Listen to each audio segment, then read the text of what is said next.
before we get into the specifics of the one of his works, the Emek Neziv, what were the major works that the Neziv produced? Yeah, so people today generally know the Neziv by his Perush on Chumash, Ha'amek Davar. That is not what the Neziv considered to be his magnum opus. The Neziv was, and he writes very clearly about it, his life work, the thing he was most proud of was his Perush on the She'iltos of Rabbi Chaigon, known as Ha'amek She'ela. This was a massive commentary on this Gaonic halachic work that he published in his own lifetime. He was published it from the years 1861 to 1867. He had been working on it for years and years beforehand.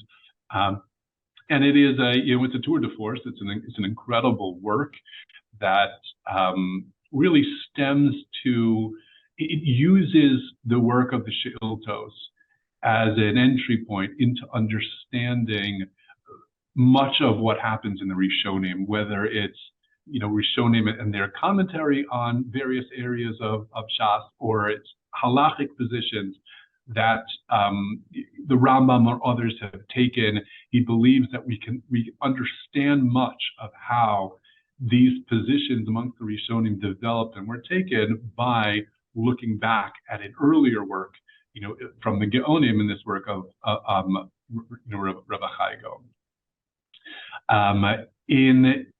Late in his life, his Perush on Chumash was published. They were that really is a compilation of shiurim that he gave. One of the things that made the Neziv unique was that he would give a Chumash shiur on a daily basis. He gave, every week. It was on Parshas HaShavua, but notes were taken, and he himself had notes from each of those shiurim, and those were compiled under his tutelage and his supervision into what is known as the Ha'amek Davar, which is a 5-volume commentary on Chumash. Also in his lifetime, he published a Perush called Rina Shel Torah, which is primarily a Perush on Shir HaShirim, but it also has this incredible essay that's appended to it, really about the roots of anti-Semitism. Really fascinating and continues to be, I think, a very relevant and interesting read. The Neziv did this. He wrote, in addition to his commentarial work, he would write very large introductions, or in this case, it wasn't an introduction. There is an introduction to the Shir HaShirim, but this is an appendage too.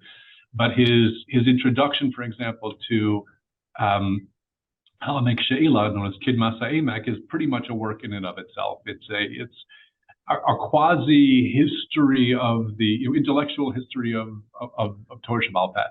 And it's a long piece sort of tracing the different types of Torah study that that happened over the course of time and how they developed. His introduction to Ha'amek Davar is also a work in and of itself that deserves to be studied. But those are the works that he published during his lifetime, as well as a Perush on the Haggadah. He obviously was a major posek, and he wrote innumerable letters and shalos and shuvos. Those were collected. He knew that they were being collected late in his own lifetime. He reluctantly gave his approval for them to be collected and published, but they were published posthumously under the title Meishiv Davar. So we have Ha'amek She'ela on She'iltos, we have Ha'amek Davar on Chumash, we have Rina Shel Torah on Shir HaShirim, and Meishiv Davar. Those are all the things that he really gave his approval to publishing. Many years later, we're talking now about, so he passed away in 1893. We're talking about half a century later, beginning in the 1950s. His descendants will begin publishing other works that he wrote.